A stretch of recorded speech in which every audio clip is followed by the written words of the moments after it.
Okay, so something that I see from a lot of parents, especially in the parenting groups that I'm in, and just generally, is this point of around the 1 year mark when a parent is going to decide, when most parents, they've stayed home maybe for 9 months or they've taken the whole year off after their baby's born and they've got a 1 year old now, and they're kind of at that transition period where they're considering putting their kid in school because they're not really sure and they're not feeling confident about themselves being able to give their kid enough stimulation and enough activities throughout the day, and they're not really sure. They're really doubting themselves within that point and thinking that a school or preschool or daycare or something like that is going to be able to give that to them. And I saw a really good example of that question today, of that point today. I was reading this comment from somebody talking about putting their 18-month-old into school because they have a nanny at home, but they feel like their kid's just being watched and they're not actually learning anything. So that brings up a really cool point of like, what do our kids actually need on a daily basis? And are they getting it in school? So are they getting it in the daycare situation? Are they getting it in preschools or Montessori's or different daycares? Are they getting what they need there? And really, to really look at that, it's very challenging for a young parent to look at their small child and really see that whole mapping out of what they actually want for their child and what they want their child to be able to function and do in this world as they're an adult. Because a lot of what we set as a framework in terms of our abilities, in terms of our self-confidence and our self-discipline, a lot of that is structured during the very early years of our time as a young child. But again, as a young parent, you're kind of like in that mode where you sort of, for a lot of young parents, it's like you feel like you sort of have a wild animal in your house, in the sense of you don't really know how to support them effectively. You can't communicate with them effectively. So you're just kind of going into control mode a lot and then trying to manage their day instead of really looking at, okay, what is it that I want my child to be able to do? What are the kinds of things that if I were to walk myself back into my childhood and then kind of see how everything played out, what would I like to be able to do today? Where do I see that I'm lacking? Where do I see that I need more and that I could have been supported effectively in my childhood, and where was that lacking throughout my childhood? And that's kind of can be a challenging and uncomfortable thing to go back and walk and look at. But those of us who are willing to do it, what we can find is that we can really start to investigate and really see what our kids need from the very beginning, and we can start them right from the very beginning instead of waiting until there's a problem and then trying to fix things. And I've seen that a lot in my career. I worked in education for a very, very long time, and I've worked with a lot of teenagers. And I've said this before in other videos, but I have seen the consequences of just kind of flying by the seat of your pants, like throughout parenting, and then blaming your teenager for being an asshole, or not following your rules or that kind of stuff by the time they're a teenager, but you're kind of missing the things that have happened throughout the whole path, because it happens on a day-to-day, right? Day-to-day, you don't really notice the ways that you might compromise when it comes to parenting your kids, or the things that you might do that have not been best when it comes to your kid, because your kid's totally dependent on you. They're completely and totally dependent on their parent to support them and guide them to develop the skills and the abilities that they might need as they become an adult, especially during that window. And this is just common knowledge, like you can go read about it, it's common sense as well. There's a window of a natural learning ability when it's very open and flexible when a child is very young, where they're just like a sponge and they can start integrating information so effectively. And if you can utilize and support them in that window to develop a lot of confidence in terms of their ability to learn, and their ability to relate to other people and their ability to communicate, then that's a lot of where self-confidence is set, and a lot of where self-discipline is set. And again, that is a concept that is missed by most parents, because when you take your kid, and this isn't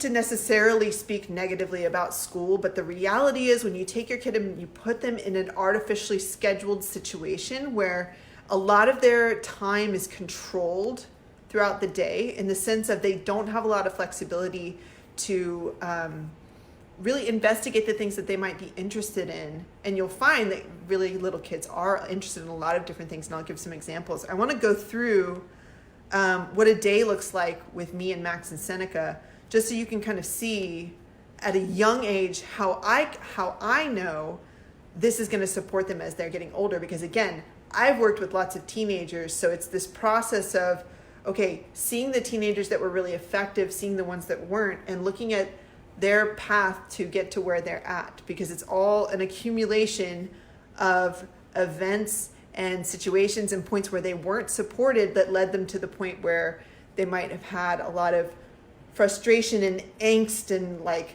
depression and that kind of stuff when they became a teenager, along with all the hormonal stuff and the changes that are happening in their brain, which a lot of people like to blame, but they're not looking also at the incremental points that have compiled and compressed to turn that teenager into who they are.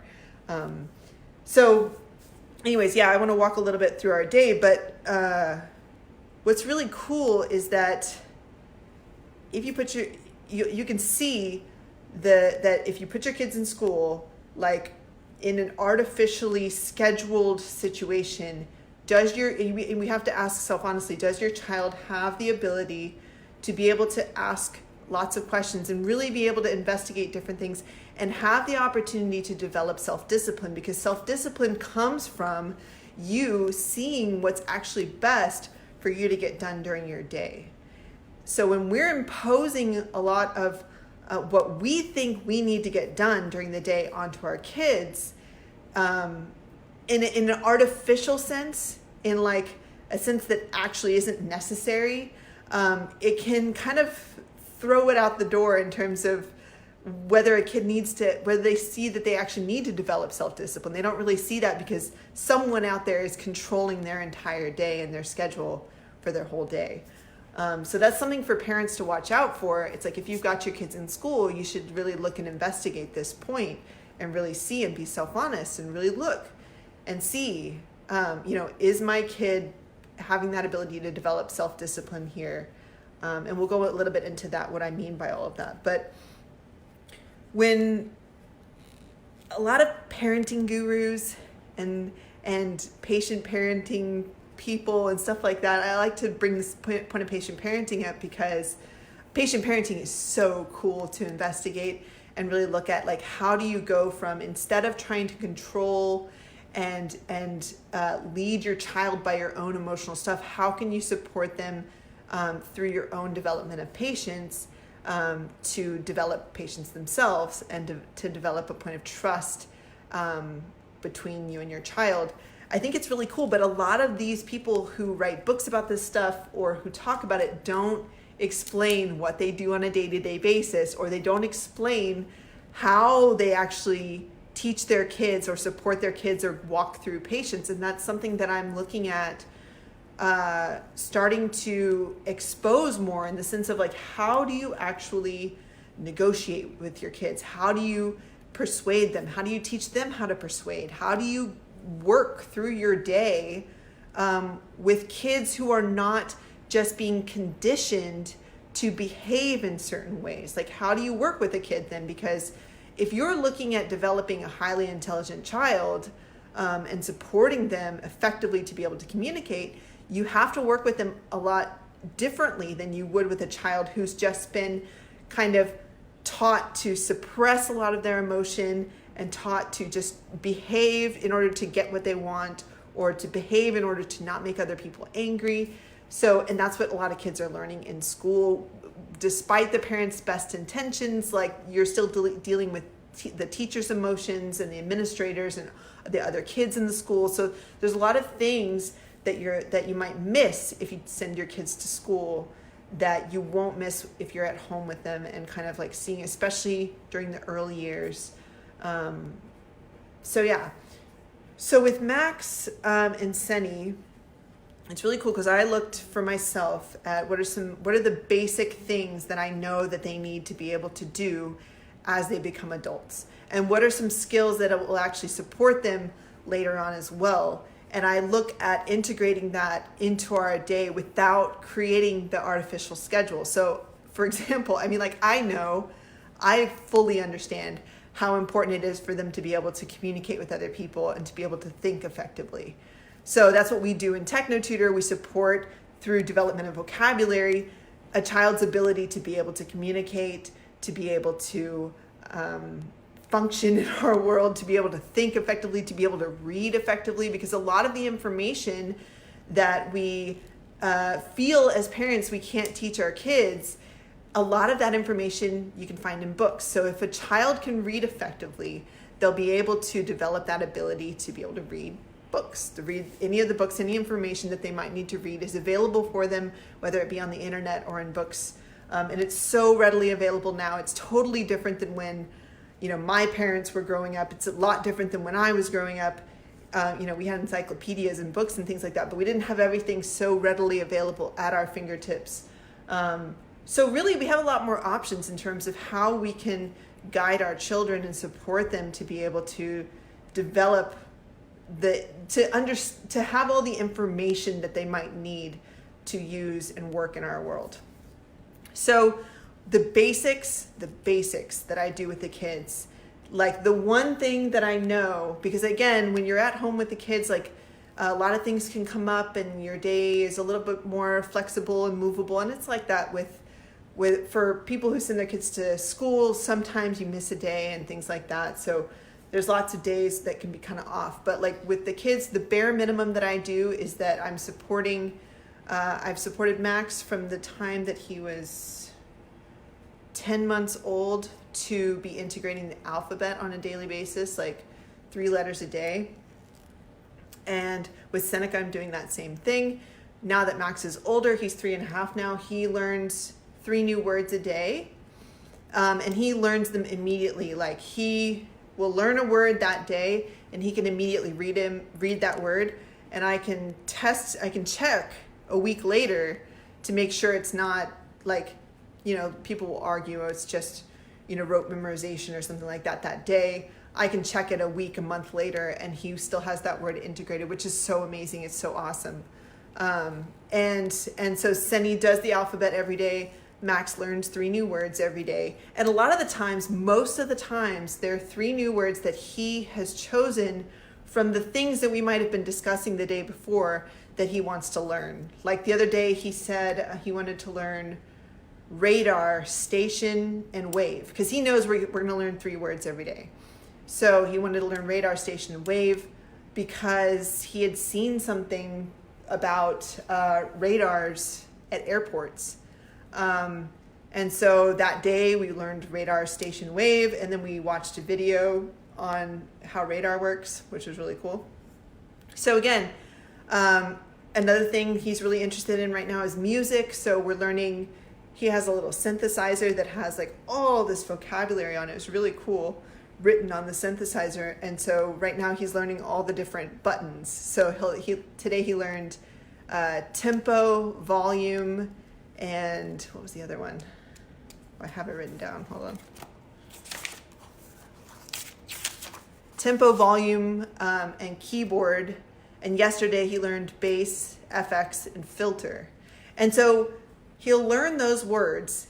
And then that is like, again, bare minimum, we learn 3 words a day. So off of that, if we have that framework in our morning, we eat breakfast, do TechnoTutor, and then we have the rest of the day where we can implement the different things that I can see would be useful for him to start developing in this natural learning ability window where it's much more open and flexible. that way he can carry that through so that it doesn't necessarily just close off at 5 years old. You see what I'm saying? It's open, and he's developing a lot of confidence in learning. He's very confident about his learning ability, and then developing the self-discipline of, okay, well, if you want to learn a skill, for example, here are the things that you need to do to be able to develop that over time. So building his vocabulary every day is the bare minimum.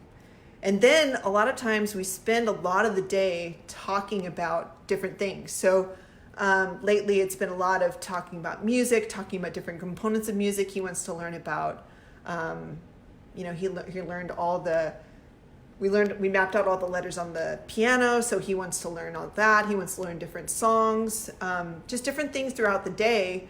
But our day can be a lot more flexible.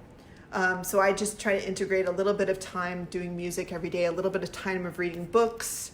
And then what's really cool is because he's home with me, I integrate him into my day in the sense of I explain to him the types of things that I need to get done on a daily basis.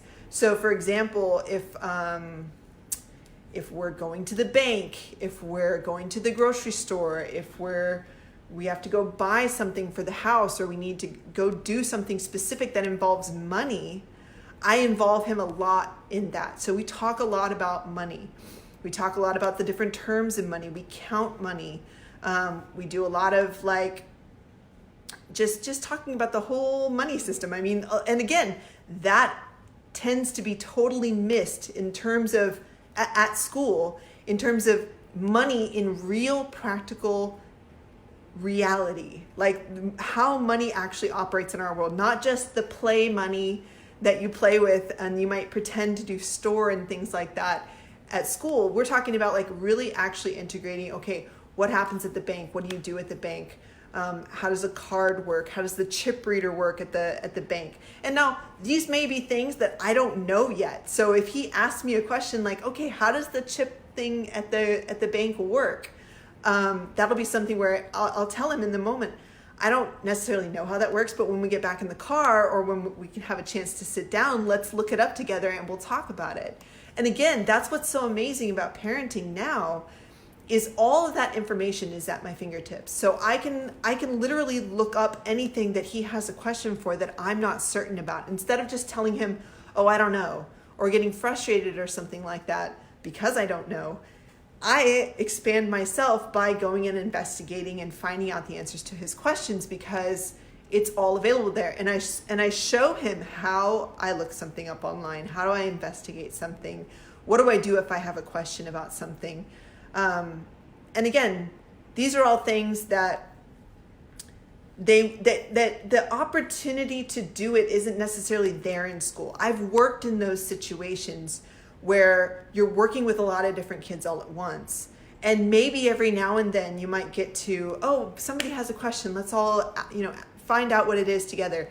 But a lot of the questions get missed. I mean, Max must ask me like hundreds of questions on a daily basis. So being able to answer all of those is not going to happen in a classroom situation. A lot of it is going to be, well, we need to move on to the next thing or something, or you're going to have to attend to a bunch of other kids at the same time. So it's just, you can't consistently make sure that every question that a kid is asking is answered in a school setting. So that's what's really cool about being home, is I can really give him my attention and treat it like I would treat it like I'm creating something. If if you're creating a little AI, right? Like, what would you do? Every question that it would ask, you would figure out and support. You would investigate things, and you would really put yourself into it and find things out, and it expands you as well. And so Max gets a lot of practical day-to-day experience with things. So when we go to the grocery store, he will pay for things. I'll show him how to pay. I'll show him what things cost. Like we talk about adding it, we'll add it up on the calculator together a lot of times. We do all of that. In fact, when we started implementing something, which I'm going to do another video. I know I've talked about this before, but I just want to see how long I've been talking.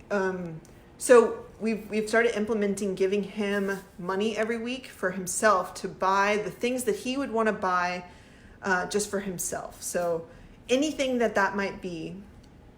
So he gets his money for the week that he gets to put in his wallet and keep track of how much he has. And it's really cool because he's only 3.5, so he doesn't necessarily understand the whole entire concept of saving money and all of that, but he does know, okay, like if I want to buy a certain thing in a store, he knows that he's going to be using his own money. Like if it's not food or something, like it's just for himself, just for him, he has his money that he can keep track. And it was really cool the other day because he had something he really wanted to buy, like something in the store. It was like a game where it had magnets with little fish on it. And he saved up his money over several weeks to be able to buy it. And it's really cool that a 3.5-year-old can do that.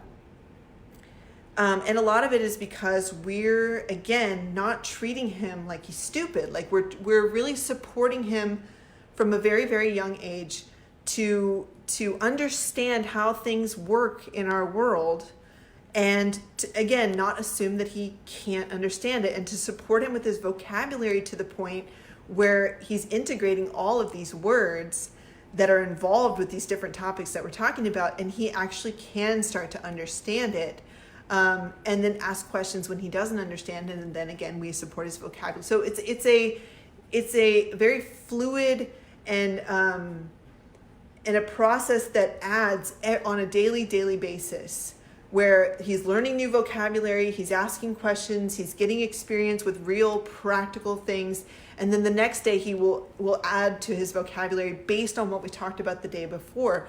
So you can see, if you were actually looking at this as raising a child from a very scientific perspective of like, how do I actually understand the process of how a person learns something over time, or learns not just something, but all the different things that you'd want to learn as an adult human, like how would I support a young child to be able to do that? And it's exactly this point of allowing a child to develop their framework, their structure, which is their vocabulary of understanding and processing information in our world, and then going out and getting experience and having a guide there who actually cares about them and actually wants them to succeed and wants them to understand this world. It isn't just being directed by their own emotions and not just trying to control the situation, and not just there for a paycheck, which can be a disconnect for a lot of teachers. I mean, yeah, there are some really great teachers out there, but a lot of teachers,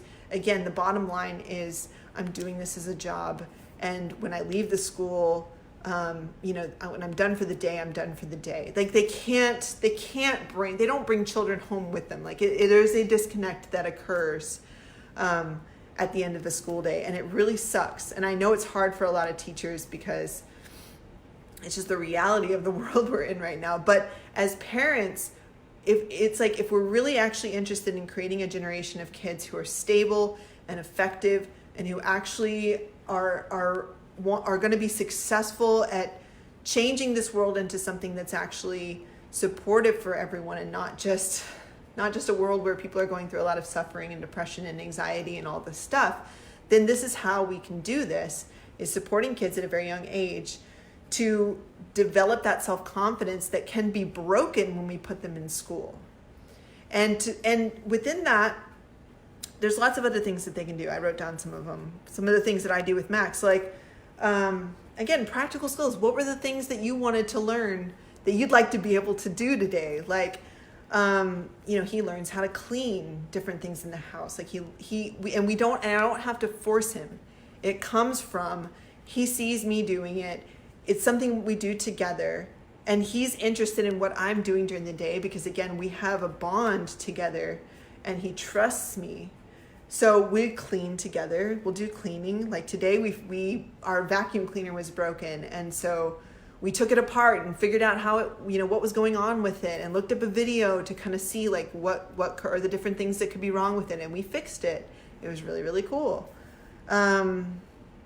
We cooked dinner together. So that's another thing that, man, I would really like to be a master chef by now, at my age.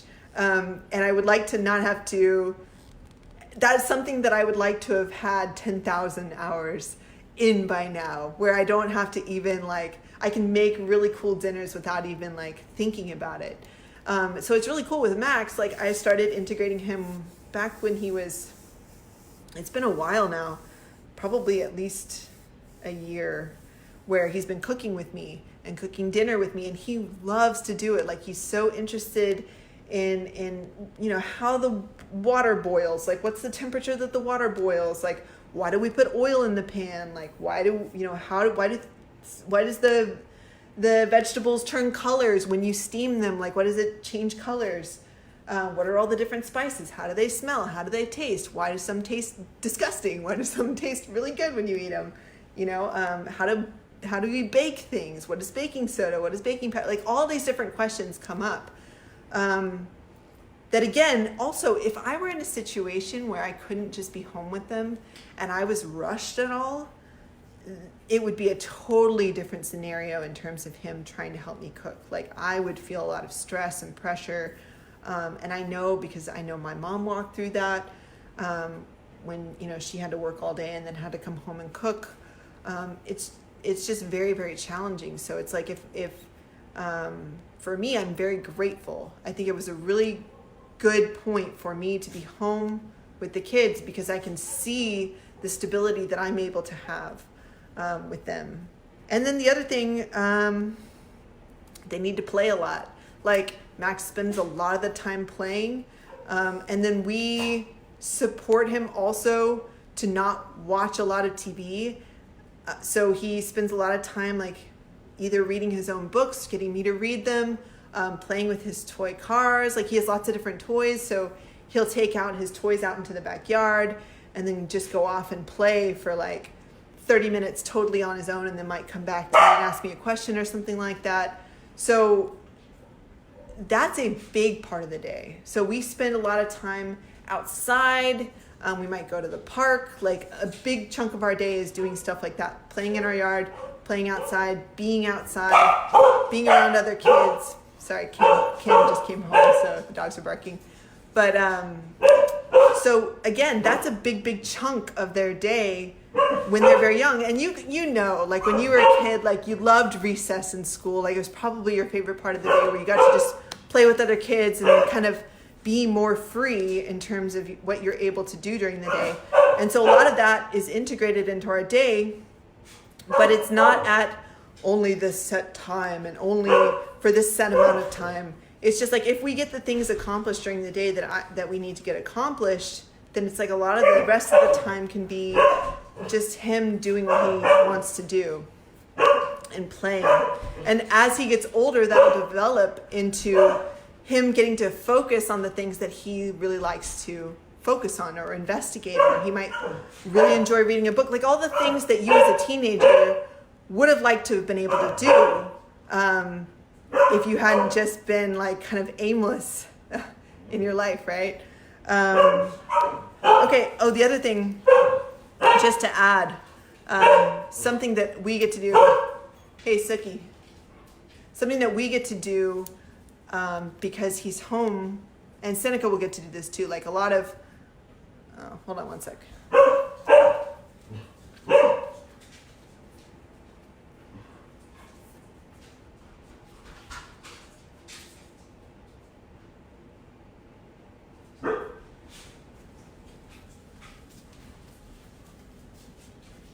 So the other thing that's really cool about him and Seneca, when Seneca, and I talk mostly about Max because Seneca's still very, very young, and she's here with us and she's integrating all this, and she's really at that stage where she's absorbing a lot. She's not asking a lot of questions right now. So it's a lot of just us being here with her and supporting the relationship between Max and Seneca to be effective and smooth, so if there's anything that comes up, like we can support the both of them. But with Max, there are these running conversations that we have throughout the whole day that'll last like months, and we'll add to little bits of it every day. So like, for example, we've been talking about death for like a really, really long time. And not in a morose way. Like he's really curious about, okay, so, like how long do humans live? How long do lizards live? How long do dogs live? Like, why do people die earlier? Because like he knew Mr. Rogers died when he was 74. So he's like, why did Mr. Rogers die? Oh, he had cancer. Well, what is cancer? And so we talk about that. Or like, what are viruses? Like today in the grocery store, some lady came up to us, the attendant at the register came up to us and was like talking about coronavirus. So Max wants to talk about, like, ask questions about coronavirus. Like, why is this lady so afraid of this? And so we talk a lot about, we've been talking about death for a long time. We've been talking about fear. So every day something new will come up about death, for example. Like, so being able to be there and be the one that he gets to ask these questions to, where I also know what we've been talking about for the past couple months. I know all the questions that he's been asking.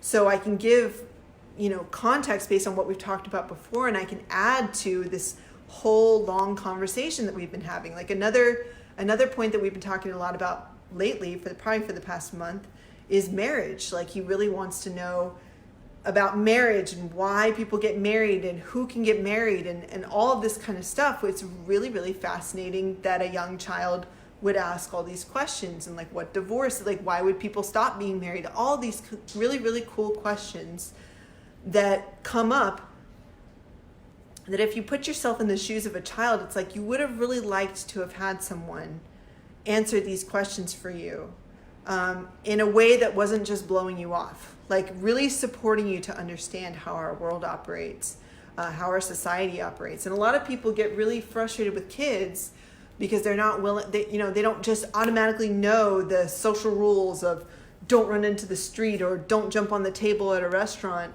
or, don't take your clothes off in public. Just these kinds of things that we just assume kids should know, and we get angry at them for not just immediately knowing, instead of sitting down and explaining to them over a long period of time or as long as it takes to support them to understand our society and our world, because a lot of that is very confusing. So being able to be there and again, like have these like long, they're really philosophical conversations with my 3.5-year-old, where it's like I know that that's going to develop over time, is just really awesome and really cool. And it's something that when you really understand why we have so much frustration and anxiety and depression as adults, a lot of it came from, again, not developing our vocabulary effectively when we were young, not developing self-discipline and confidence in that window of opportunity that where the natural learning ability is very open, from about until 5 years old. Not really utilizing that time to its full potential, right? And then not having someone there who you can trust to really explain how this world works and to tell you everything and to explain everything to you. A lot of us would like to have that today. We'd like to have somebody who really understands how this world works, explain to us everything, so that we don't feel so alone or frustrated again. And that's the kind of support that I'm looking at and I am giving to my children. And I'm looking at supporting other parents to be able to do that too, because it's like, this is how we support our kids.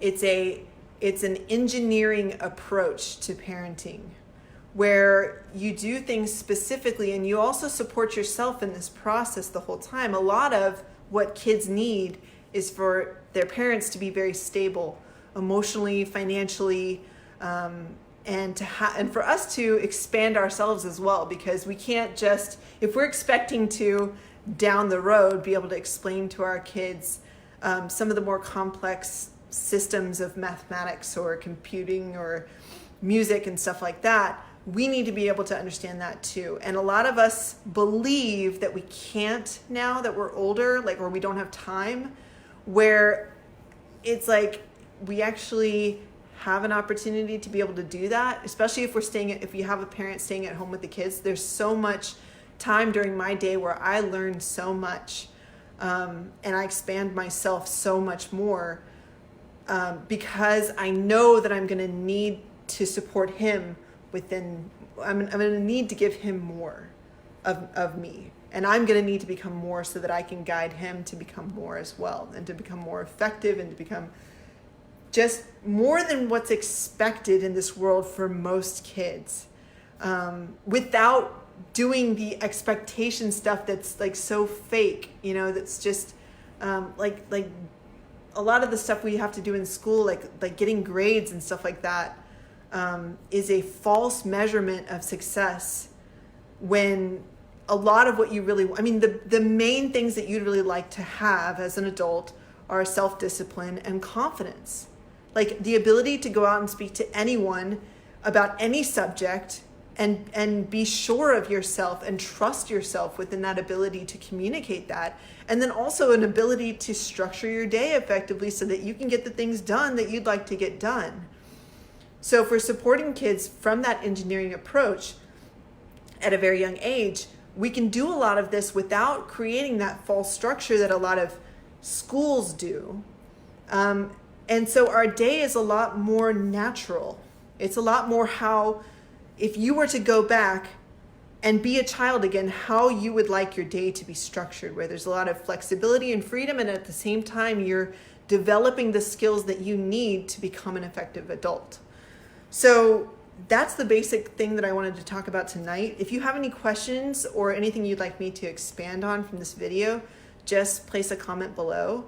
Or if there's any parenting topics that you'd like me to expand on at all, just make a comment, or you can send me a private message. And so I'm going to end it for tonight because I know it's getting pretty late, but thanks for watching, and I'll see you guys next time.